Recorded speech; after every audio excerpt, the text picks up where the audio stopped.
Assalamualaikum warahmatullahi wabarakatuh. Perkenalkan, nama saya Intan Khairunisa dari program studi S1 Keperawatan. Di sini saya akan menjelaskan topik yang bertemakan kewarganegaraan.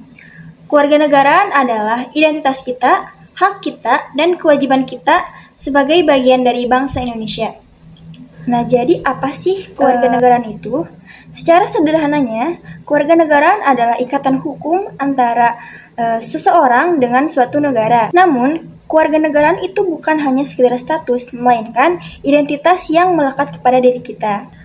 Kewarganegaraan memberikan kita hak untuk berpartisipasi dalam kehidupan dan dalam bernegara, serta kewajiban untuk mematuhi hukum dan berkontribusi bagi kemajuan bangsa.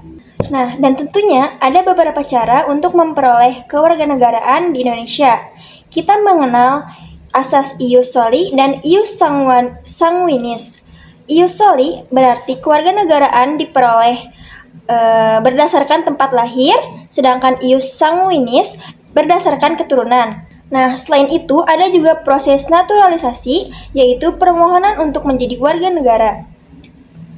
Lalu, sebagai warga negara, kita juga memiliki hak dan kewajiban. Hak kita meliputi hak asasi manusia, hak politik, hak ekonomi, dan hak sosial lainnya. Nah, dan juga kewajiban kita yaitu mematuhi hukum, membayar pajak, membela negara, dan menghormati hak orang lain. Kewarganegaraan bukan hanya tentang hak dan kewajiban, tetapi juga tentang partisipasi aktif dalam kehidupan berbangsa dan bernegara. Kita bisa berpartisipasi dalam kegiatan politik, sosial, dan lingkungan. Kita juga bisa berkontribusi melalui prestasi yang mengharumkan nama bangsa. Nah, di era digital ini, kewarganegaraan juga mencakup etika dan literasi digital.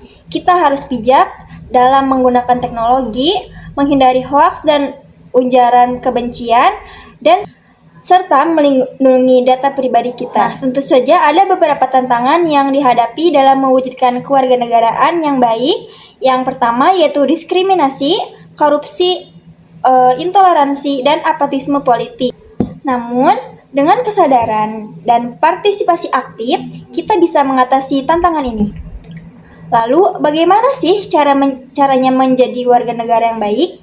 Yang pertama yaitu kita harus mengenal dan menghargai dasar negara kita, yaitu Pancasila, Undang-Undang Dasar 1945, dan Bhinneka Tunggal Ika. Yang kedua, kita harus aktif dalam bertanggung jawab dalam kehidupan berbangsa dan bernegara. Nah, yang ketiga, kita harus kritis dan peduli terhadap isu-isu sosial dan lingkungan. Nah, dan yang terakhir ini, kita harus berkontribusi positif untuk kemajuan bangsa. Jadi, kesimpulan dari topik ini adalah kewarganegaraan adalah identitas, hak, dan kewajiban kita. Mari menjadi warga negara yang baik, aktif, dan bertanggung jawab untuk Indonesia yang lebih maju dan sejahtera. Mungkin sekian pemaparan materi yang bisa saya dapat sampaikan. Selebihnya mohon dimaafkan apabila terdapat kesalahan kata dan pemaparan materi yang kurang lengkap dari saya. Akhir kata, wassalamualaikum warahmatullahi wabarakatuh.